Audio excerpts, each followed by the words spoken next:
참 궁금한 게 많은 상황이 되었습니다. 미국 장이 많이 빠졌는데도 한국 시장 의외로 견조했습니다. 특히 코스닥은 상승 마감했습니다. 이것이 의미하는 바는 뭘까요? 또 최근에 삼성그룹주에 대한 또 시장의 관심이 높아지고 있습니다. 이런 궁금증들 속 시원하게 한번 저희들한테 풀어주실 분이죠. 다인경제 이승조 대표님 나와 계십니다. 안녕하세요, 대표님. 예, 안녕하세요. 예. 지난번에 뭐 점, 선, 면으로 시작해가지고 공부 한번 잘했는데 오늘도 공부 좀 해야 될 것 같습니다. 아니 저기 우리 장이 의외로 강합니다. 저는 코스닥 보고서 네. 코스닥은 바닥 들어온 것 같아요. 아 그래요? 예, 코스닥은 바닥. 들어온 것 같아요. 그러니까 750, 770에서 네. 바로 700을 깨기보다는 네. 한번 이게 기술적 반등인지 아니면 다시 추세 전환인지는 한두 달 지나서 판가름 나겠지만 네. 단기적인 변곡 구간은 들어온 것 같아요. 아니, 저도 예사롭지가 않았는 게 저 같은 뭐 차티스트 입장에서는 헤드앤숄더 네크라인을 물고 내려왔는데 이게 지금 안 밀린단 말이죠. 이게 굉장히 힘이 강해가지고 어떤 관점에서 그러면 지금 재밌는 얘기가 나왔습니다. 코스닥은 바닥 들어온 것 같다. 그러니까 전에 점선면 할 때 네. 어떤 이벤트가 딱 들어올 때 시장이 어떻게 배열되나 2,000개 종목에 플러스 마이너스 나눴잖아요. 네. 지금 딱 전차 군단이 이제 주도할 것 같아요. 전차 군단. 네, 옛날에 뭐 차화정 뭐 네. 이렇게 했지. 그러니까 이제 그 삼성전자 이건희 회장님 사망 그 이벤트 변곡점이 하나의 지수를 잡아줄 것 같고요. 네.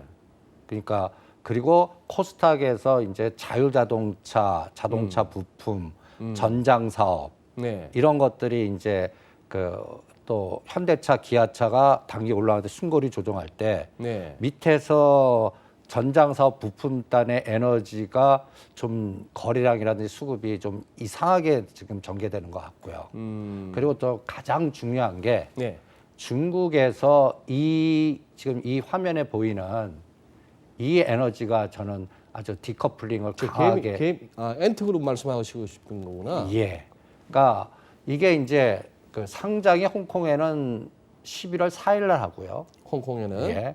그다음에 중국 본토에는 상하이는 12월 2일 날 합니다. 참 묘하지 않습니까? 11월 2일 날. 예. 2일하고 4일. 왜 이틀 시차가 있죠? 3일 날이 미국 대선. 그리고 그때 또 11월 달 그 FOMC가 있어요. 이것도 참 이 태기를 하는 거 보면. 중국 애들의 싱크탱크들은요. 네. 아주 디테일한 게 많습니다. 네. 이 코드 번호도 한번 보십시오. 코드 번호 6688로만 구성되어 있습니다. 688688? 예. 저게 뭔데요? 그 중국 그 오래 계신 분들 8자하고 6자 들어가는 게 이제 금전적으로 네. 에너지가 그 부가 증가하는 그 팔자 좋아한다 그러면. 예, 그런 숫자로 이 두 종목을 그 중국 상해나 홍콩에 딱 해놓고 날짜도 미국 대선을 앞뒤로 다 포위하는 뭔가 쌍순환 전략을 이제 시동을 걸겠다 하는 그런 부분이고요. 네. 그 다음에 저는 내일이 굉장히 기대됩니다. 내일. 네. 금요일 날 10월 30일. 아침에 오중전에가 끝난 다음에 그거를 이제 전 세계에다가 담화를 내겠다 그럽니다. 예. 그런 적이 없었거든요. 그랬죠. 무슨 뭐 특별히 담아내고 한 적은 예, 없었는데. 근데 이제 하나의 그 이벤트를 뭔가 할 것 같아요. 이 기준으로요. 그러면 이게 딱 엔트가 그 대주주가 알리바바면서 그 알리페이 이렇게 전자결제나 이런 플랫폼이거든요. 네. 그리고 옆에 뉴스 보면 2035년까지 내연기관 자동차 퇴출 공식 선언. 중국이 이런 얘기를 해요. 이제 이게 해봐야 이제 15년밖에 안 남았는데. 예, 실제로 할지는 모르겠는데. 그러니까 쟤네들도 그러면 석탄을이라든지 이런 에너지를 저걸로 바꿔? 저게 정책적으로 가능할까? 뭐 이런 의심도 들지만 선언은 했단 네, 말이에요. 네, 네. 그리고 요새 우리 정부도 탈석탄, 또 삼성물산도 탈석탄, 뭐 여러 가지 이런 정책적인 어떠한 에너지들이 어떤 면에서는 이게 전차 군단의 재기가 나오는. 그러면 삼성전자, SK하이닉스 한 축하고요. 네. 그 다음에 자동차에서 현대차, 기아차 이게 쌍끌이로 가버리면 지수 잡아놓을 수 있다고요. 그럼 미국 시장 빠져도 디커플링 에너지가 나오고 상해 증시가 오늘 플러스 났어요. 상해 증시가 마치 그 아침에 우리하고 비슷해요. 네. 미국 시장이 다우가 900포인트 빠졌으니까 깨부러 일단 하락했거든요. 네. 그러다가 쫙 올려요. 아, 그래서 이런 징후가 일단은 포착이 되고 그다음에 두 번째가 이 디지털 화폐. 네네. 저는 이 디지털 화폐 인민은행 중심의 디지털 화폐 하겠다는 그 에너지가 저는 이게 그러니까 간단히 해서 달러한테 전쟁 선포한 것 같은 느낌이 딱 들어요. 시기는 어떻게 됐겠지만 이게 약간 비트코인이나 아메아파하고는 다르거든요. 그런데 인민은행 주체로 디지털 화폐를 하겠다는 얘기는 저는 이 도시화의 정책과 그 다음에 또 이 스마트 시티, 스마트 보안, 스마트 결제 그게 정부 주도하에 인민을 다 통제하겠다. 네네. 이 논리가 전개되고 여기에 이제 다른 쪽에도 같이 이렇게 싱가포르나 또 JP 모간이나 이런 쪽에도 거기에 자꾸 같이 이렇게 동조하는 느낌이 딱 들어갔고 네. 그래서 이게 하나의 징후가 되지. 이게 이제 어떤 면에서는 코스닥이나 기술주, 미국 기술주는 조정하더라도 중국에 관련된 이게 간단히 얘기해서 저는 반도체, 중국의 반도체주라든지 시스템 반도체, 네. 그다음에 또 플랫폼 관련주들. 네. 그러니까 어떤 의미에서는 이게 시동을 건 거 아닌가라는 솔직한 느낌이 듭니다. 제가 이 장을 8, 9월 달에 수상합니다. 하방을 보면서 1월 달까지 조정할 걸로 봤거든요. 1월 달까지. 내년 1월까지. 예. 네. 1월까지 조정하는데 이거를 앞당겼습니다. 앞당긴 가장 결정적 이 비트코인. 이게 지금 상방 에너지죠. 네. 지금 1,500만 원을 치고 나가려고 그럽니다. 예. 저게 2천만 원을 넘는 에너지가 나올 때 상상을 한번 스토리텔링을 한번 해보고 이게 왜 올라갈까가 이제 플랫폼, 알리페이, 디지털 화폐 이게 같이 그리고 여기에 에너지가 저는 이 중국계 투기 세력들이 좀 붙은 거 아닌가라는 또 생각도 좀 들고요. 예전 대비 거래가 그렇게 뭐 많이 붙고 하지는 않는데. 그렇죠. 그런데 저기 그 전에 그 꼬리 달린 고점이 6월 달에 그 1,600만 원입니다. 네. 2019년도. 네. 이거를 뚫어 갖고 이제 거래가 재개되면 이건 투기적 거래가 나온다라는 생각이 듭니다. 그거를 추적할 거고요. 네. 그다음에 이제 가장 중요한 게 전번에 제가 한 달 됐나요? 추석 전에 네, 예, 도움 나면서 이 EM을 설명하면서 저 42부를 깨면 우리는 이게 이머징 마켓 ETF. 죠. ETF. 예. 네. 이게 왜 중요하면 이 구성 성분의 그 포트폴리오의 1등부터 4등이 아주 핵심적인 종목들입니다. 어떤 종목인데요? 이걸 보시면 딱 나올 거예요.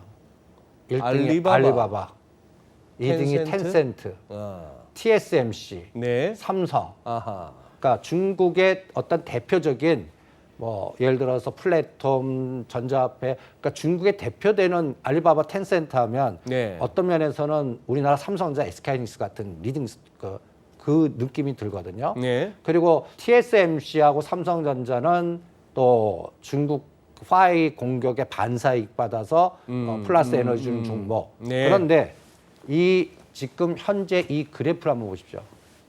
전번에 42불 위에서 딱 터닝하고 46불에 쌍봉 주고 조정하는데 직전 8월 달 고점은 뚫고 다시 흔들어요. 그래서 이 에너지 종목들이 약간 조정하는 건 저는 TSMC하고 삼성전자 발목을 잡아서 그래요. 그런데 거기에 1, 2등 주가들 어떻게 움직이는지 한번 보실래요? 알리바바입니다. 왼쪽 차트는 일봉이고요. 네. 저 오른쪽은 월봉입니다. 아, 예. 에너지가 좀 다른 느낌. 마치 5, 6월 달에 꼭 그 우리 테슬라하고 애플 보는 것 같아요. 이 그러네요. 에너지 치고 나가는 게. 네. 이거는 저는 그냥 나온 것보다는 EM 펀드 돈이 들어와서 그쪽에 에너지가 커지니까 계속 사주는 거거든요. 그리고 또 11월 달에 엔트 상장이라는 이 이벤트도 영향을 미치는 것 같고요. 네. 그래서 알리바바 그 엔트가 사이즈가 그 중국이니까 가능한 것 같은데 시가총액이 삼성전자만한 게 공모하면서 딱 나오는 그 IPO입니다. 그리고 그 어느 정도 에너지면 간단히 얘기해서 전 세계 국부펀드 1등부터 10등 중에 5개가 IPO에 참가를 했어요. 우리나라 뭐 SK 바이오팜이나 그렇게 뭐 동학개미나 러시 IPO 러시아지만 네, 네. 해외 국부펀드 들어온 거 하나도 못 봤거든요. 네. 그런데 네. 트럼프 대통령이나 화이트 죽이면서 들어가지마 했음에도 불구하고 돈은 이쪽으로 간다고요. 그러니까 이 에너지가 나오고 텐센트는 더 강합니다. 텐센트는 이거는 저 금년도 7월부터 10월까지의 그 저항대를 뚫고 갑니다. 그러네요. 네. 그러니까 이 여기서 어떤 아이디어를 얻는 거죠. 아, 이 두 축이 어떤 면에서는 중국이 지금 형성하고 있는 쌍순환 전략, 그다음에 뭔가 주도의 그 선도주를 딱 두 축으로 만든 거 아닌가라는 생각을 갖게 합니다. 여기에서 어떤 에너지가 이거는 그냥 나오는 에너지가 아닌 것 같다 해서 저는 미국 증시하고 뭔가 차별화시키려고는 전략적인 구도가 여기 들어가지 않았나. 그러니까 어떤 면에서는 미중 간에 지금 보이지 않는 저는 화폐 전쟁이든 뭐 여러 가지 에너지의 종합적인 충돌에 네. 중국의 어떤 전략은 이 두 종목을 갖고 미국이 떨어질 때 우리는 치고 나가자. 적이 지금 내부적으로 갈등되고 막 혼란스러울 때 두 축을 중심으로 치고 나가면서 뭐랄까요, 금융시장에서의 전 세계적인 어떤 에너지를 여기서 한번 흡수해보는 그러한 시도라는 거 아닌가. 그렇다면 미국장은 좀 더 빠진다고 보시는 겁니까? 저는 미국장은 좀 더 빠질 것 같아요. 근데 미국장 빠질 때 네. 이걸 더 치고 나가면 확 롱숏이 확 보일 거 아닙니까? 저는 그걸 더 노리는 거 아닌가. 그러니까 단기간에 그러면 그 와중에 우리 코스닥을 비롯해서 한국 시장은 롱 쪽이고 한국은 여기 따라갈 것 같아요. 여기 따라간다. 네, 중국 따라갈 것 같고 또 여기에 이제 중요한 삼성전자나 네. IT 섹터가 한 축이 있고 전장 사업이 또 한 축이 될 것 같아요. 자율주행차 전장 사업, 전기차 예. 이런 것들. 예. 그러면 여기에서 어떠한 주도주 물줄기가 하나 생기거든요. 시장은 항상 뭐 차화정, 예. 그다음에 뭐 전차 군단, 뭐 예. 어떠한 트렌드가 있습니다. 예. 근데 요번에 저는 이게 시대적인 어떠한 그 뭐랄까요, 징후일 수도 있지만 네. 요번에 정의선 부회장께서 불을 띄웠습니다. 회장님. 그러니까 정의선 부자가 예. 네. 이제는 곧 다음 이재용 부회장님도 이제 부자를 곧 떼시겠죠. 그러면 인소에 가면서 또 몰고 가는 차가 또 재밌습니다. 그렇죠. 펠리세이드를 몰고 그렇죠. 갔습니다. 그러면 네. 이 두 분 이재용, 정의선 이 두 축에 보는 그 시장에서의 어떤 이 시점에서 두 분이 세대 교체의 선도 주자가 딱 되신 겁니다. 네. 이게 또 다른 에너지를 주지 않을까. 그리고 그 에너지 주면서 어떤 현상이 나왔습니까?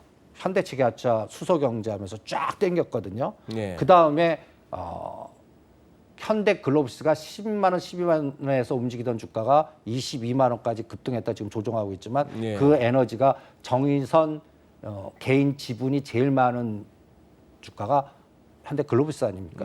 그러면서 지금 현대글로비스를 중심으로 뭐 새로운 중고차 사업 뭐 뭘 더 크게 키우겠다라고 자꾸 해요.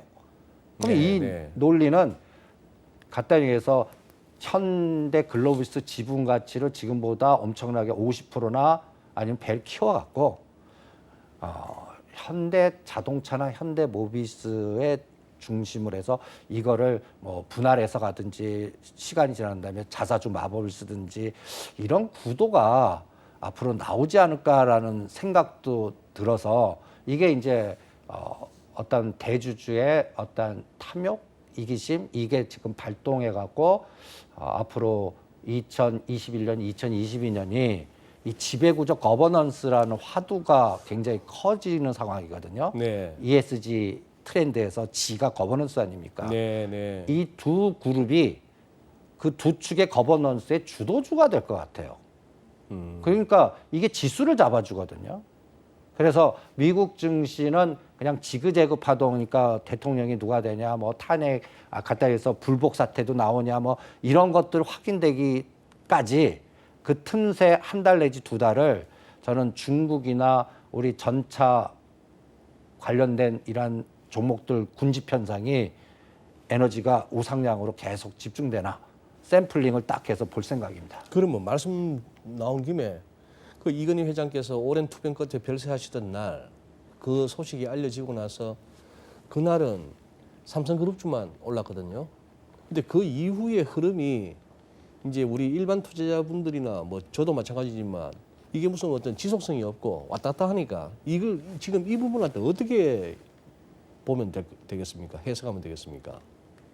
저는 이게 하나의 시장의 어떤 중요한 기준을 설정했다고 봅니다. 라임 옵티머스 사태가. 어떤 기준이냐? 거버넌스나 공익이라는 개념, 이걸 왜 사전에 못했어? 그래갖고 이제 내년도 같은, 그러니까 간단히 얘기해서 헬릭스미스가 매출이 40매덕밖에 안 되는 기업이 2천억 이상의 투자를 하는, 이걸 왜 사전에 못했어? 누가 이사회에서 사전에 어떠한 국민연금이든, 이번에 국민연금이 LG와 그 반대했듯이요. 그런 이사회나 참여했거나 이런 것들만 조절했다면 이런 사태는 나오지 않았을까? 그러니까 사전에 막을 수 있던 것들을 왜 못 막을까? 이런 반성들이 계속 나와갖고 네. 오히려 이제는 이런 헬릭스미스라든지 이런 사태가 전에 PDR 지표를 얘기한 적이 있지 않겠습니까? 네. 이게 이제 시장에 새로운 논리 나와서 끝나는 하나의 징후였고, 네. 근데 제가 그 제목을 지금 뭐로 뽑았죠? PDR에서 PSR. 저는 이제 바이오나 이러한 성장이나 그 꿈을 주는 주식들은 매출이 안 나오는 기업은 S가 피하라. 세일즈구나. 예, S가 세일즈의 S군요. 예. 매출. 매출을 초점으로. 그러니까 이제 적자 계속의 미래 성장성에 따라와. 이게 가면 미래 지도에 이거 개발 성공하고 임상 삼성 성공하고 이렇게 하면서 이제 그동안 고생했던 걸 한꺼번에 다 표출시킬 거야. 이런 기대감이 이번에 옵티머스 라임이 모든 걸 무너뜨렸다고 생각이 듭니다. 네, 그래서 네. 저는 이게 이제 앞으로 3년을 주도할 것 같습니다. ESG. ESG가 이거 굉장히 무서운 단어 같아요. 새로운 갑질이 하나 나오는 것 같은데. 갑질. 예. 이게 간단히 예를 들어서 지배구조의 이제 이사회 구성에 참여하거나 뇌물 부패, 아까 같은 좀 이상징후 네, 같은 것들. 네. 그래서 그런 지배구조 이슈가 우리가 얘기하는 뭐 기업 분할이 이거보다 어떤 면에서는 보이지 않는 공익이나 그 투자자들의 뭐랄까요, 미리 사전에 어떤 그 조사 기능이라든지 감사 기능 이런 걸 더 증가시키는 그런 이슈가 트렌드가 될 것 같아요. 그래서 은행 중심으로 모일 것 같아요. 은행에. 그러면 은행들이 이런 그 지배구조 이런 ESG의 랭킹을 매길 것 같아요. 앞으로. 네. 그래서 이 점수 미달은 갖다 해서 대출 회수 아니면 전략상에서 이런 전략이 나와요. 네거티브 스크린 전략. 어떤 조건에 부합되지 않은 종목은 포트에서 제외. 그리고 어떤 조건에 점수 주는 건 더 집중해. 진짜 갑질이네. 엄청난 갑질이죠. 네. 저는 이게 이제 돈의 물줄기가 이제 글로 가는 것 같아요. 네. 그리고 세 번째가 또 무서워요. 지속 가능성 테마인데 지금 아까 탄소 배출 뭐 여러 이산화탄소 배출권 인바이러먼트 환경 이지 않습니까? 이거에 집중되는 테마화 되는 종목들로 압축하는 세상이 또 될 것 같아요. 그러면 이게 시장에 어떤 이걸 구획을 정해 주는 것 같아요. 그러네요. 거버넌스 관련된 기업. 네. 그리고 이재용, 정의선, 지배구조의 연결고리에 스토리텔링이 나오고 앞으로 지금은 에너지가 작은데 커질 수 있는 에너지를 줄 수 있는. 그러니까 그럴 때는 제가 팔로우맨으로 각 개인들이 지분을 갖고 있는 기업에 초점을 갖자. 그러니까 이재용 부회장님이 개인으로 갖고 있는 지분이 뭐가 있나. 그다음에 정의선 회장께서 갖고 있는 개인적 지분이 뭔가. 이 가치가 어느 정도까지 커기 위해서 여러 가지 뭐랄까요, 사업의 집에 뭐랄까요, M&A를 하거나 아니면 분할해서 또 합치거나 쪼개거나 뭐 이런 상황들이 앞으로 3년을 주도하지 않을까라는 생각이 들어서 이게 상당히 큰 에너지를 주는 단어들이거든요. 네. 그래서 저는 앞당겼습니다.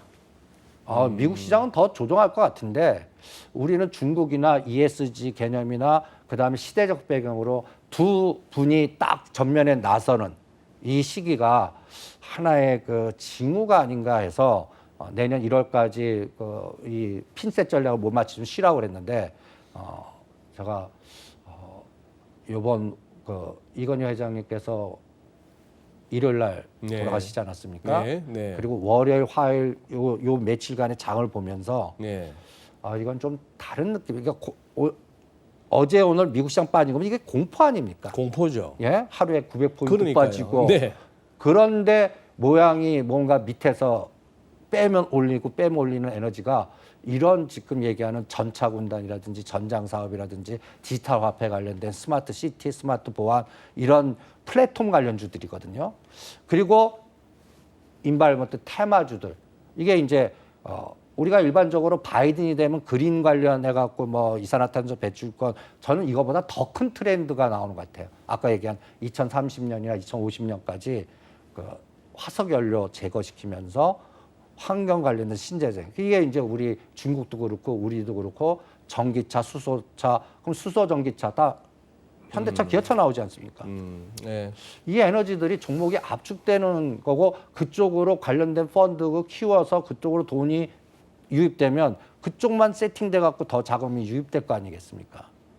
그런 현상이 보여 갖고 그러니까 내일이나 다음 주 되면 좀 확인이 될 것 같아요. 아까 11월 다음 주에 딱 껴갖고 엔트 IPO. 예, FOMC도 있고 네. 그 다음에 또 엔트 상장 그거 네. 딱 홍콩 네. 본토 그 네. 에너지 얘네들도 올려놓고 죽이냐 여기서 다시 땡기냐 그 아까 EM 지수의 대표성 갖고 있는 종목을 딱 볼 거고 네. 그럼 상해 증시가 예를 들어서 직전 고점을 돌파하는 에너지 나오면 이건 우리는 따라간다. 전차 군단 중심으로 플랫폼 중심으로 그러면 오히려 앞당겨서 미국 증시는 빠져도 디커플링 현상이 나오지 않을까 이런 판단을 하게 됐습니다. 재밌는 그림들이 막 예. 아까 이거는 배터리 데이. 그러니까 전번에 우리가 배터리 데이 해갖고 설명한 거 아니겠습니까? 배터리 데이. 예. 예. 전에 배터리 딱 하면서 종목이 저 8개 세상으로 각도에서 배열 딱 되면 떨어지는 건 없애버리고 올라가는 쪽 에너지를 집중해라. 이게 저는 대응하는 시장 텔레반 전략이다라고 네. 설명해드리지 네. 않았습니까? 네. 그 이후로 모토렉스나 라닉스라는 종목은 따블이 갔습니다. 지금 조종하지만 그러니까 한 달 만에 급등을 합니다. 이건 약간 세력주 성격이고 부품단 중소유주니까 이거 작전 들어온 거 아닙니까? 예, 일반들은 하기가 힘들어요. 예, 그런데 예. 이 두 번째 보면 예의가 다릅니다. 만도하고 현대 글로비스입니다. 만도. 그러니까 만도 현대유약 갖다 해서 자동차 부품단 그리고 여기에서 이제 현대저철도 같이 움직입니다. 네. 그리고 정의선 이 과정에서 부자를 회장님으로 선언하십니다. 네. 그리고 내년도 2021년도 7월 달에 뭐가 있는지 아십니까? 내년 7월에. 네. 수소 모빌리티 컨퍼런스가 있습니다. 킨텍스에. 네, 딱 네. 수소 모빌리티 하면 딱 현대차가 지금 추구하는 그 두 가지 단어거든요. 네, 네. 그리고 현대 롯데맥에는 수소 충전소, 현대제철에는 수소 뭔가 관련된 정부의 수소 경제 관련된 에너지 이런 것들이 현대차 그룹에 딱 몰리고 그 다음부터 현대 글로비스가 치고 올라갑니다. 근데 대표님, 네. 자꾸 옆에서 초를 치는 것도 죄송합니다만 현대 글로비스 차트를 보다 보니까 저렇게 뭐 수직 상승하다가 저기 한번 거래 빵 터지고 나서 그냥 후루룩 꺾이는데 좀 이렇게 색안경을 끼고 보면은 벌써 다 해먹은 거 아니에요, 저거? 그래서 현대차, 현대글로비스는 한 두 달 동안은 뭐 16, 7만 하단, 20만에서 20만 상단에서 지그재 이제 그러니까 이런 급등 파동 다음에는 네. 지그재그 파동으로 갈 것 같습니다. 네네네. 그런데 밑에 단에서 달라지는 모습들이 나와요. 전장, 자율자동차, 부품 단에서 네. 뭔가 예를 들어서 시스템 반도체 관련된 자동차 부품 단 종목들이 갑자기 거래가 증가합니다. 예. 그래서 뭐 종목을 얘기하면 그 샘플링들이 딱딱 뭐 AD 테크놀로지라든지 SNS텍이라든지 그다음에 센트럴 모텍이라든지 등등등등 종목들이 평균 거래량을 증가하는 거래량들이 예를 들어서 평균 뭐 예를 들어서 100만 주, 200만 주밖에 안 되던 게 3배, 5배씩 막 증가하는. 그러면서 주가가 미국 시장 급락하는데도 뺐다 올리는 이런 에너지를 종목에서 느낄 수가 있었습니다. 말씀 듣다 보니까 이번 주 중에 있었던 그 우리 흔히 살피는 기관, 외국인, 개인 누가 사고 누가 파나 오늘도 개인이 많이 샀지 않습니까? 이 개인이 보니까 저 주식 할래요 하는 우리 증권사 가서 계좌 열고 하는 그 개인들이 아닐 것 같은 느낌이 확 드네요, 저는. 그렇죠. 오늘 보통 개인이 아닌 것 같은데. 이틀간에 산 개인은 저는 네. 스마트 투자자가 아닐까 네, 하는 그런 생각을 느낌이 듭니다. 규모도 장난이 아니고. 예. 네. 그리고 이제 또 이게 저는 이게 또 중국 에너지 같거든요. 대한유와 금호석유. 이거는 또 뭐 때문에 이렇게 펄펄 뜁니까? 그러니까 지금 현재 급락하는데도 이런 모습을 보여주고 있어요. 그러니까 이게 뭐 재료가 뭐길래요? 그러니까 이제 중국의 쌍순환 전략이나 오중 그 끝나고 나서 네, 오중 전에 이쪽으로 이제 시진핑 그 중국 주석이 언제쯤 오나 해서 이쪽과 연결된 예를 들어서 그 소재단 옛날에 지금 어떤 면에서 이쪽 사양 산업이도 하고 다 나쁘게 봤던 섹터들이거든요. 그러니까요. 예. 예. 그러니까 롯데케미칼, 대한유화, 금호석유화 네. 지금 이 종목들이 오히려 상승 에너지로 지금 저렇게 강하게 유지되고 있습니다. 그래, 이 갈만한 뭐 스토리가 있냐고요. 그러니까 이제 저는 지금 모르는데 스마트 투자자나 우리가 모르는 정보를 아는 에너지가 여기 저는 붙었다고 판단하는 거죠. 그리고 우리는 나중에 설명할 것 같아요. 그러니까 그래서 12월 달이나 내년 1월 달에 이래서 갔구나. 이런 것들을 그러니까 여기서 이제 제가 또 하나 보는 거는 이제 그 면세점이나 카지노나 여행주나 이제 소비 내수주들 네. 이런 것들 가면 이거는 진짜 큰 에너지 나온다 이렇게 보겠습니다. 그쪽은 아직 못 가거든요. 네네네. 뭐 코로나 또 확산되고 예, 그래갖고 예. 애매하게 올라 다시 죽고 막 네, 이러지만 네. 이런 쪽의 에너지 이마트, 신세계, 그다음에 롯데 쇼핑 그런 이런 쪽 카지노, 호텔 예. 신라 이런 쪽 에너지들이 이제 저런 대한유와 금호석유화까지 가면 이거는 쌍순환 전략이거나 아니면 미래에 그걸 설명하는 뭐가 나올 거다 이렇게 판단을 하겠습니다. 그래서 제가 똑같이 이렇게 그려봤습니다. 네. 이건희 회장님 네. 별세 사망하셔갖고 시장이 어떻게 배열된 것 같습니까? 이 데이터를 한번 보시죠. 그날 첫날입니다. 일단 삼성 SDS, 삼성물산 뭔가 지배구조와 관련된 종목들이 급등했다가 꼬리 달리고 밀립니다. 그리고 저 끝이 호텔신라우선은 갭상한가치입니다. 첫날입니다. 네, 그 네, 26일 월요일 날. 그러니까 호텔신라 우선주하고 여기서는 표현 안 했지만 삼성물산 우비가 갭상한가 쳤습니다. 그러니까 호텔신라 우하고 삼성물산 우비는 왜 쳤을까가 저는 이부진 네. 이 연결고리로 딱 에너지가 판단이 될 것 같습니다. 이제 이틀째입니다. 예. 네. 이틀째 올려놓고 죽였다가 오늘 다시 급등을 시킨 게 또 삼성물산 이우비하고 호텔신라 우선주입니다. 네. 10만 원까지 갔다가 6만 8천 원, 9천 원까지 떨어졌다가 오늘 9만 원까지 땡겼다 막 이렇게 땡깁니다. 막 변동성이 거래가 네, 들어오고. 네, 네. 그래서 이게 왜 이럴까라는 걸 한번 시장한테 그러니까 어떤 이벤트나 어떤 변수가 딱 들어올 때 네. 거래가 갑자기 급증하면서 이런 에너지가 나오는 데에는 네. 뭐 스마트 투자자가 들어왔던 뭐가 들어왔던 어떤 흐름이 여기서 뭔가 전개된다는 얘기거든요. 예, 네. 그러면 제가 이래서 고민을 한번 해보는 겁니다. 여기는 왜 그럴까 할 때 2014년도 이제 투자 역사로 갑니다.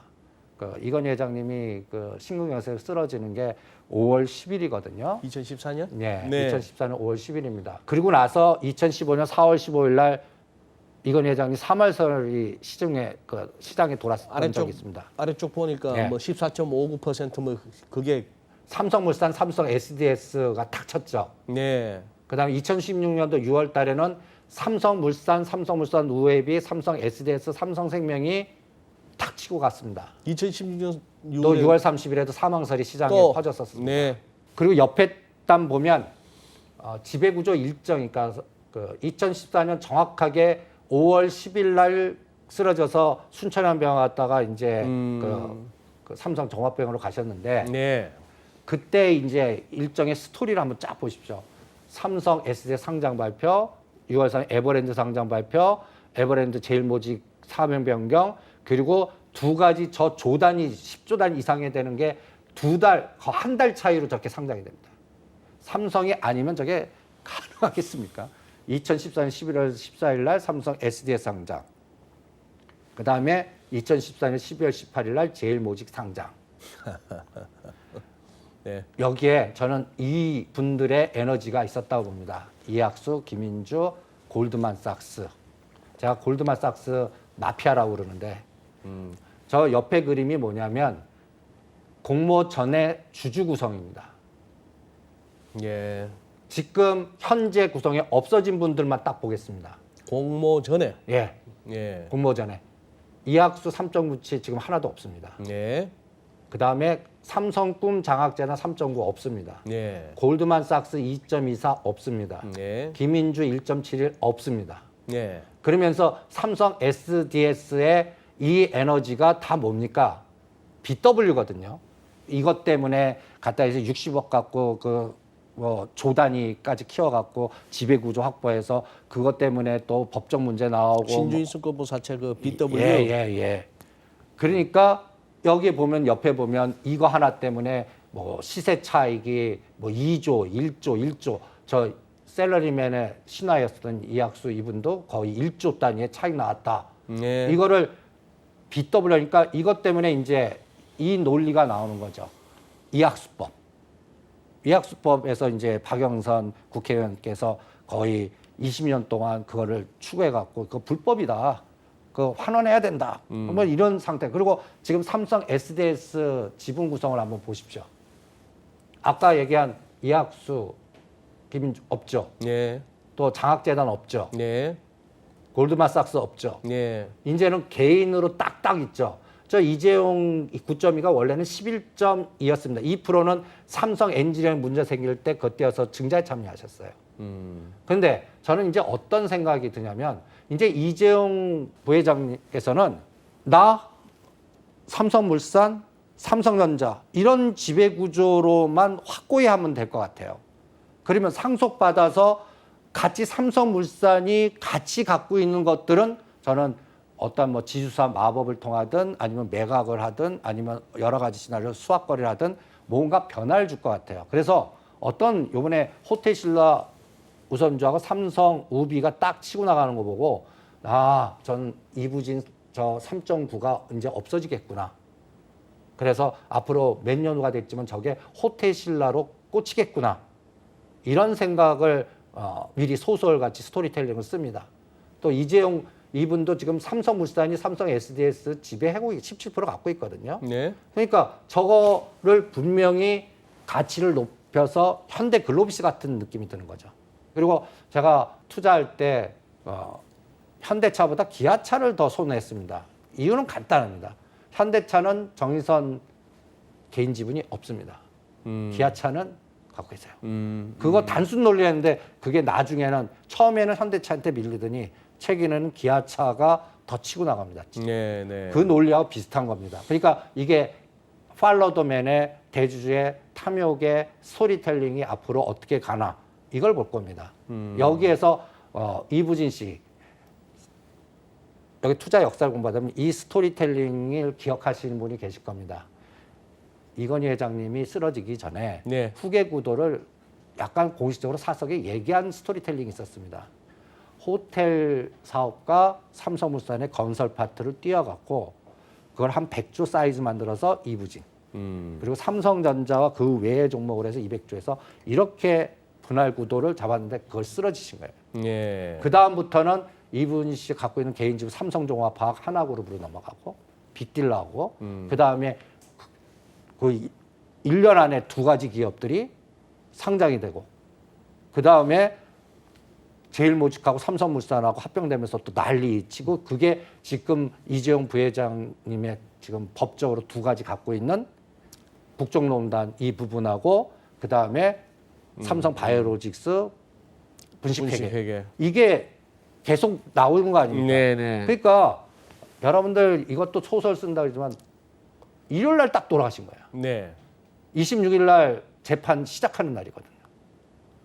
이런 어떠한 연골고리도 생각해 보면서 이게 그냥 나온 거냐 뭐 이런 생각도 들고요. 그다음에 이게 이제 이 박영선 옛날 새 정치민주연합일 때 이 1999년부터 신주 인스컷 BW 저가 발행해서 이학수, 김인주, 이건희 자제분들의 지분 가치가 이렇게 높아지는 에너지 같고 이거는 뭔가 문제 있다. 그래서 이 에너지를 환수하다가 지금까지 온 겁니다. 네. 그리고 이 삼성그룹에서는 이거를 끊기 위해서 합해고 쪼개고 계속 해온 거고요. 네. 그래서 지금까지 왔는데 이제는 또 가장 큰 걸림돌이 하나 있지 않습니까? 삼성 바이오로스 분식회계 이 부분하고 그다음에 삼성 생명법. 생명법. 예. 요거는 문제가 될 것 같거든요. 삼성 생명법은. 네, 네. 그러니까 제가 이럴 때 그 뭐라 그럴까요?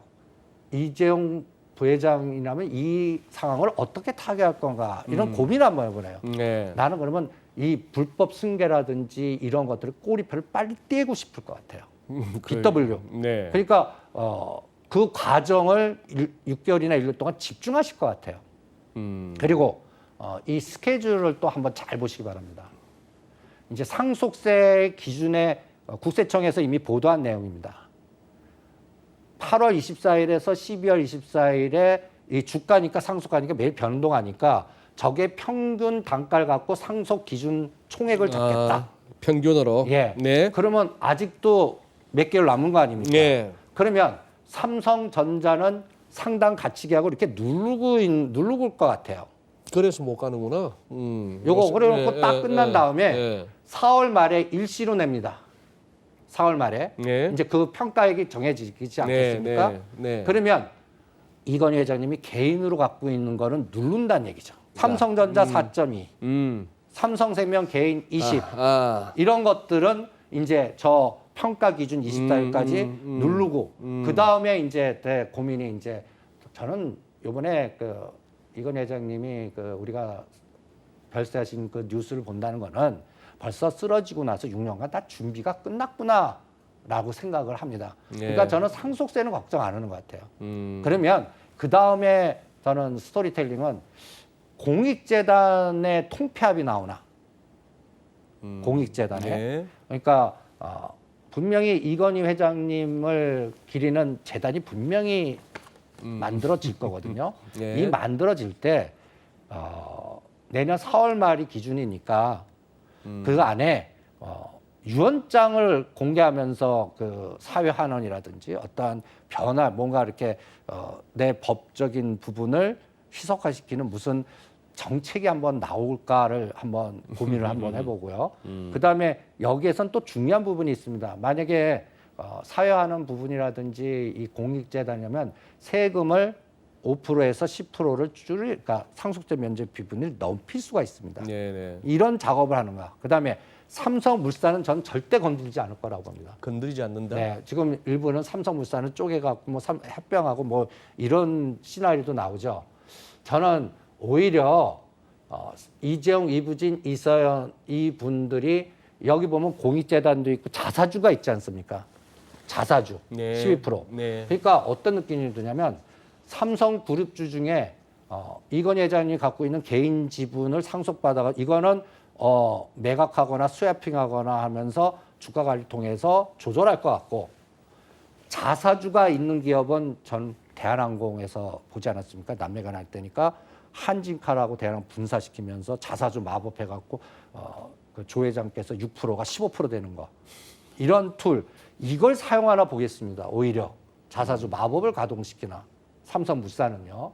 그 다음에 오히려 이 과정에서 삼성물산이 삼성바이오로직스를 43% 갖고 있습니다. 예. 그 다음에 삼성전자도 31% 갖고 있어요. 네. 그러면 저는 동그라미 친 거를 삼성생명 8%하고 수학 거래가 나오나도 볼래요. 왜냐하면 이제 삼성물산, 삼성전자, 삼성바이오로직스 지배하면 상관없거든요. 그래서 삼성바이오로직스가 85만 원 지금 60만 원 초입까지 떨어졌는데 네. 나는 이거 올려갖고 저 삼성생명 8조 규모 이렇게 해서 뭔가 또 규모를 맞추나도 볼래요. 이것도 소설 쓰는 겁니다. 그럴 때 삼성생명과 삼성바이오로직스의 개별 주가 움직임이 굉장히 중요한 역할을 할 것 같거든요. 이런 것들을 내년 4월부터 이제 한 1년간의 흐름에서 판단해 볼 생각입니다. 그러니까 별거 다 생각하는 거죠. 전번 첫 시간에 소설을 쓰라고 그러지 않았습니까? 그러니까 소설을 미리 여러 가지 시나리오를 쓴 다음에 실제 주가는 진짜 그렇게 가는지 변화가 있는지 같이 추적을 해보는 거죠. 이런 작업을 계속 한번 해보겠습니다. 그리고 가장 중요한 삼성생명. 삼성생명 이건희 회장님께서 이제 금산법 부분으로 삼성물산 19%보다 조금 높은 20% 갖고 이렇게 위에 딱 있습니다. 근데 이제 저거가 상속되지 않습니까? 네. 그러면 저 상속될 때 기본적으로 홍라희 여사한테 가고 또 나머지 갖고 이렇게 분해하면서 이렇게 나올 거 아닙니까? 그래서 앞으로 홍라희 여사의 거치나 움직임이 굉장히 중요할 것 같고요. 그 다음에 여기도 자사주가 10% 있습니다. 그러면 상속받는 입장에서 이재용 부회장께서 삼성생명 들고 있을 필요 없을 것 같거든요. 왜냐하면 삼성물산이 19% 지배하고 있거든요. 네. 그럼 저거를 또 어떤 구도의 작업을 할 건가? 그럴 때 또 삼성생명을 따로 봐서 금융지주를 이번에 한번 만드는 거 아닌가? 이것도 소설입니다.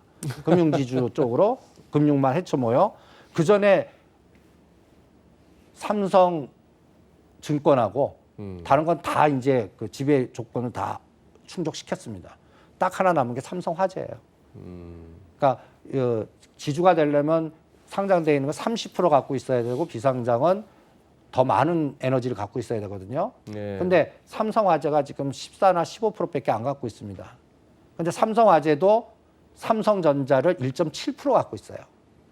그래서 삼성생명 8%와 삼성화재 1.7을 어떤 교통정리하고 삼성바이오로직스의 요 에너지하고 해서 삼성물산 이렇게 가다 놓는 지배구조 더 키우는데 아까 얘기한 삼성 SD 지분 가치하고 저 상속받는 에너지하고 어떠한 수학 거래가 이루어지는지 아니면 지수사 마법을 통해서 여기서 뭔가 그림을 그려주는지 앞으로 볼 생각입니다.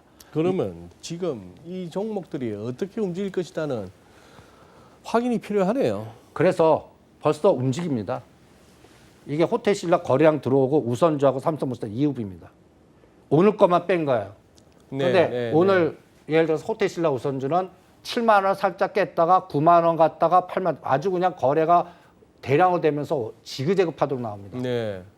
삼성물산 EUV도 그러면 이게 이제 간단히 해서 호텔과 건설 파트 그다음에 우선주를 보통주 전환 상환 시나리오 쓰는지 옛날 이 시나리오는 옛날 우선주들 게임할 때 이 삼성중공 우선주라든지 하나 우선주라든지 이런 에너지들이 하나 우선주는 2만 원짜리를 8만 원 만든 적이 있었거든요.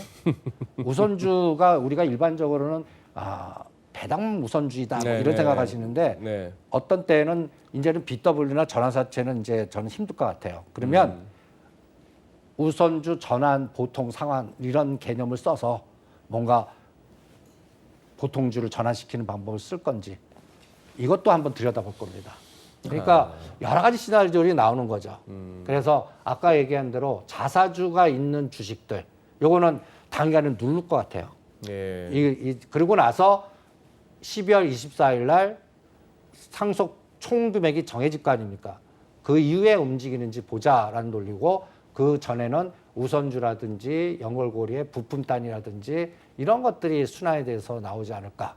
이런 시장이 얘기해 주는 걸로 일단 실전에서 한번 대응을 해봤습니다. 딱 보니까 타이밍 잘 잡으면 한 방에 2배에서 4배도 나오고 5배도 나오고 타이밍이 안 좋으면은 꽤 오랜 세월 기다리면 되네요. 그렇죠. 그러니까 앞으로 삼성 이재용 부회장님이 부자를 띄는 시기까지 제가 얘기한 그 스토리에서 오차는 순서나 차이가 나겠죠. 네. 그런데 저는 이제 그동안은 삼성물산이 제일모직이나 삼성바이오로직스 분식회 때문에 계속 눌렀던 에너지였거든요. 예. 상대적으로 이제 뭔가 새로운 변화가 있을 것 같아요.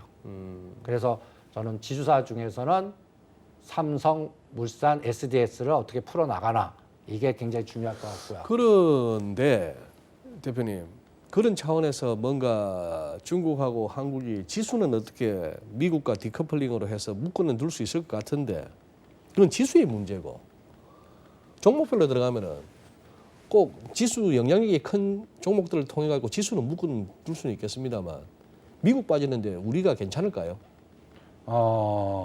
저는 괜찮다고 봅니다. 괜찮다. 예, 괜찮다고 봅니다. 이유는 전번에 이 그림을 갖고 와봤습니다. 나스닥이 6월 15일 기준으로 네. 이제 9월달 저기 그 조정하는데 1,500과 1,700을 지지하는지 보자. 네네. 여기가 중요한 맥점이다. 그러면서 4등분 시켜갖고 네, 맞아요. 이 그림 기억나시죠? 이 그림. 4등분 예. 기억납니다. 그래서 저 끝은 3월달 저점 6,631에서 12,000까지의 75% 능선 1,700. 그리고 어느 것만 요거 예. 네. 4등분의 3월달과 현재까지 고점에 75% 능선을 깨면 추세가 상승해서 하락으로 바뀌었다 이렇게 네. 읽겠습니다. 네. 했고 그다음에 아까 위에 그림에 6월 15일 기준으로는 이번에 6월 15일이 왜 중요하냐면요. 우리가 6월 8일 날이 6월 15일 저 가운데 예. 9,403포인트. 전 세계를 6월 15일 기준으로 한번 돌려보십시오. 6월 15일 날 뭐가 있었죠? 이날이 다우지수 1,800 하루에 빠진 날입니다. 1,800포인트 빠진 예, 날이고요. 하루에. 요번에 900포인트에 2배 빠졌고 아하. 우리는 2,217 갔다가 요 6월 15일 날 2,030 딱 찍은 날이에요. 그때 공포가 한번 있었거든요. 네. 그때부터 나스닥이 저렇게 땡겨버린 거예요. 네. 그때 이제 유동성이니 뭐 다 해줘 논리가 나오는 거죠. FOMC가 다 해줄게. 걱정하지 마. 이 논리가 나왔던 때인데 지금 유럽이 다 6월 15일 위치 다 깨고 내려갑니다. 맞아요. 유럽은 다 깨졌더라고요. 네, 다 깨졌어요. 네. 그런데 나스닥은 여기 보시면 6월 15일 9,400과 1,200 중심에서 지금 요번에 6월 15일 어느 걸 요 6월 15일이 9,400. 저기는 3월달 저점. 여기 옆에 4등분은 6월달 저점과 고점을 또 4등분한 겁니다. 네네네. 75%는 깨졌지만 중심에서 돌렸어요. 그럼 예. 제가 매일 중심만 체크하겠다 그랬지 않습니까? 그래서 전에 6월 15일부터 전 세계를 한번 돌리니까 네. 미국의 전략적 지원받는 대만, 인도, 우리나라만 에너지가 컸고 다른 데는 다 망가졌습니다라는 얘기를 해드린 적이 있을 겁니다. 지금 그 에너지가 유지가 되는 상태에서 이제 이 일정표를 딱 보시면 FOMC가 11월 4월 5일 가장 중요한 게 이제 12월 달 15, 16 해넘기기 전에 이제 마지막. 예. 네. 이때쯤에 이제 미국이 그 대통령이 결정이 확정되는지 이때도 노이즈가 나올 건지 법원 내에서 막 싸울 건지 여기가 아직까지 미국의 변동성은 계속될 것 같아요. 네. 그리고 우리는 11월 26일 날 금통이 24일 이 일정을 머릿속에 딱 두는 겁니다. 12월 24일 날. 예. 네. 11월 26일하고요. 네. 이게 또 원달러하고 위안화하고 이게 어떤 그림을 그려주는지 계속 보려고 그래서 그런 겁니다. 네. 나스닥을 보시죠. 그래서 제가 11월 3일하고 12월 15일, 16일을 딱 거놓고 저 200일선과 파란 색깔이 50일선입니다. 파란색은 50일 선, 이 주황색 우상향 하는 게 121선. 121선. 그럼 121선 계속 올라가게끔 돼 있어요. 네네네. 51선은 꺾여 내려가서 네. 저 중간 사이에 그 밀집 구간이 좀 나올 것 같습니다. 이제 50일과 200일의 이격. 네네. 그 중에서 요번에 저거만 확인하면 돼요. 까만 선. 요번 9월 24일 날 찍었던 1,500짜리. 아직 지금 연달아서 이틀간에 뭐 1,500 빠지고 급락 공포지만 네. 저 저점 하지 않겠습니다. 그러니까요. 예. 네. 이때 우리 선물이 301이고 303 8월 20, 9월 20 쌍바닥이었고 예. 그 다음에 종합주가 지수는 2272 쌍바닥이었습니다. 그러니까 그거를 훼손은 아직 안 했어요. 그러니까 아직까지 미국 시장이 500 정도 추가 하락하더라도 저는 겁 안 내겠습니다. 나스닥 500포인트 정도는 네, 열어놓자고요. 그 1,500 깨지면 이제 시장 이제 좀 기스가는 거네요. 기스가 아는데, 근데 저는 중국이 아까 얘기한 그 하단을 깨면 더 기스갈 것 같고, 저는 중국이 더 아까 얘기한 엘리바바, 텐센트 11월 초에 그거를 전 세계적인 에너지가 숏을 걸어버리면 재료 노출됐다, 신규 상장됐다 이래서 숏을 걸으면 이제 거기서 더 데미지가 나오는 거고, 이제는 저는 나스닥은 겁내지 않겠습니다. 오히려 나스닥은 겁내지 않고 그 다음에 이거 잘 들어야겠습니다. 그래 아까 처음에 초반부에는 중국 엔트 그룹 IPO 해가지고 뭐 쭉쭉 빨아들이고 뭐 텐센트니 뭐니 가는 수도 있는데 지금 대표님 말씀 들어보니까 고무력 가가지고 잘못하면 낚일 수도 있네요. 그렇죠.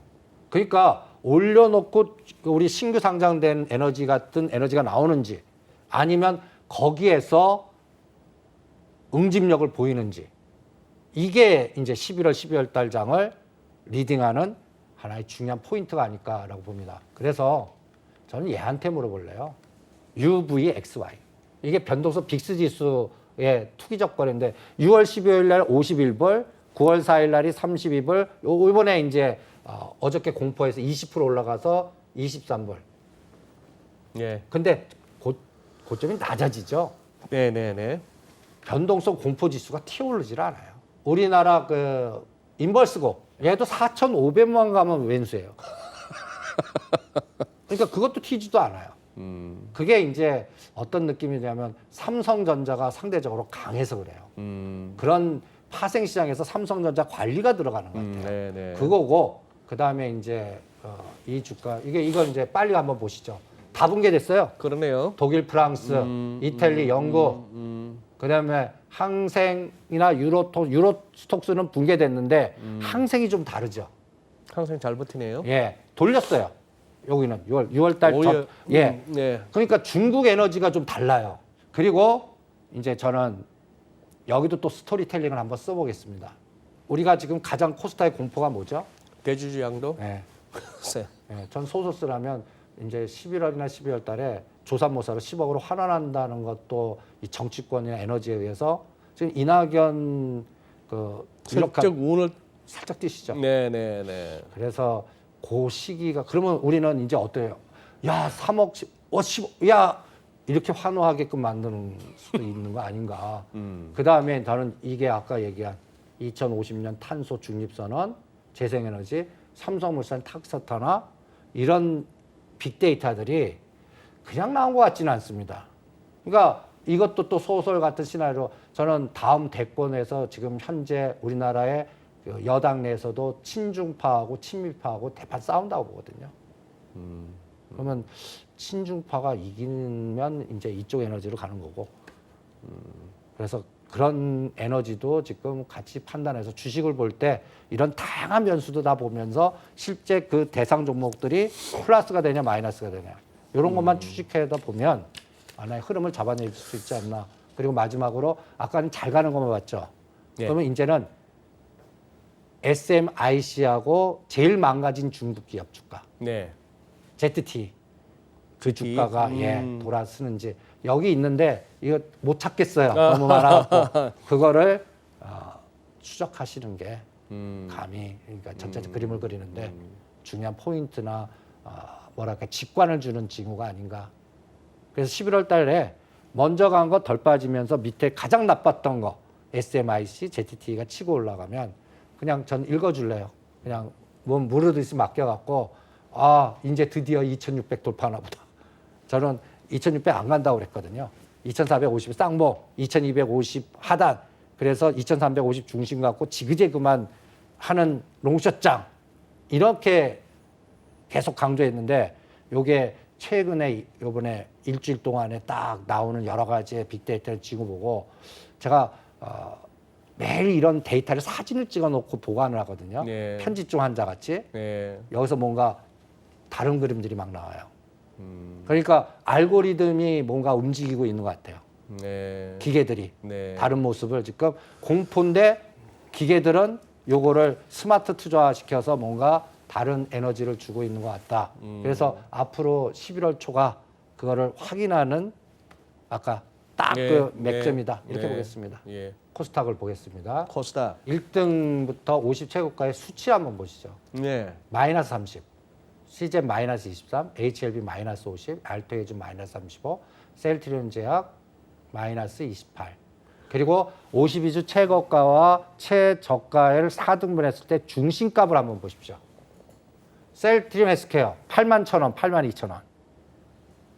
딱 중심, 저 75%는 붕괴됐고요. 네. 딱 중심에 있죠. 예. HLB는 거의 뭐 25% 능선 아래도 있습니다. 그러니까 더 이상 시가상위 종목들 저 하락률 딱 10등 보면 웬만한 충격에 더 빠질 부분은 없다라는 느낌이 솔직히 듭니다.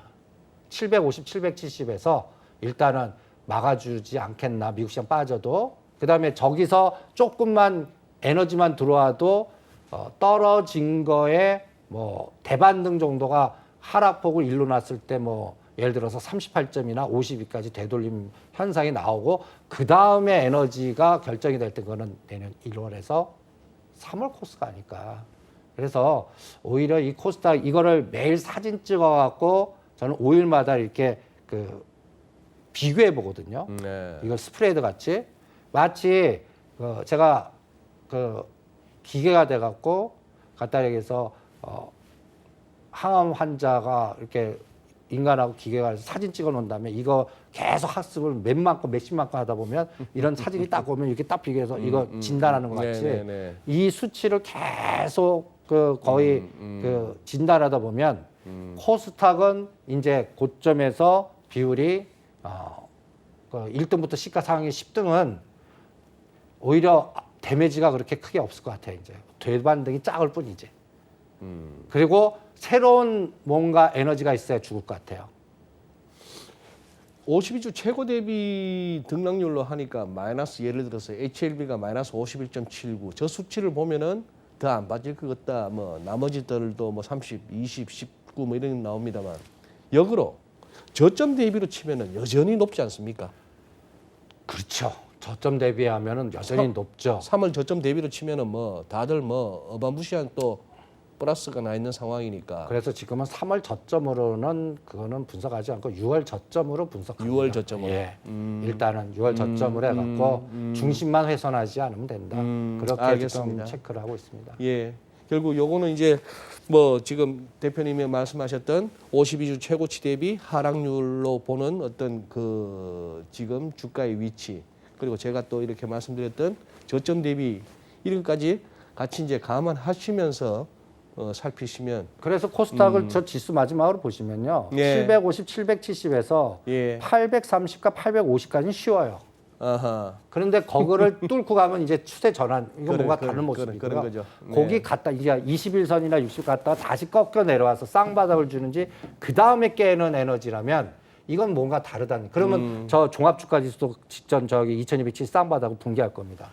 그렇겠네요. 예. 예. 근데 그거 확인하는데 아직도 한 달이나 한 달 반이 남았고 네. 그때까지는 미국은 좀 더 조용하더라도 뭐 감내할 수 있을 수준이고 코스닥이나 이런 그리고 오히려 저는 미국 시장이 빠질 때 밑에서 밑골이 달리고 거래량 들어오는 것들 그게 데이터상으로는 전차 군단입니다. 아 그렇겠네요. 네, 전장. 예. 아래 꼬리 예, 달리면서 아래 꼬리 달리고 거래 에너지 터지는 나오는 거. 거. 거기에 IT 그동안 금년도 소부장에서 그 부품단 하신 분들이 제일 고생했거든요. 네네. 요번에 기회가 생기는 느낌이 딱 들어요. 알겠습니다. 예. 그래 대표님. 아유 막 긴 시간 너무 많은 걸 또 전달하시려고 오늘 준비하신 거 사실 한 30, 40% 남아 있는데 이거는 또 다음 달에 모셔서 또 듣도록 예, 하겠습니다. 예. 그 사이에 또 막 변화가 있을 거고 그렇죠. 또 한 달 사이에 또 대표님 쓰시는 또 소설도 궁금하고. 예, 오늘도 고맙습니다. 네, 예. 감사합니다. 이번 주 주간 전망대 여기서 마무리하도록 하겠습니다. 긴 시간 애청해 주셔서 고맙습니다.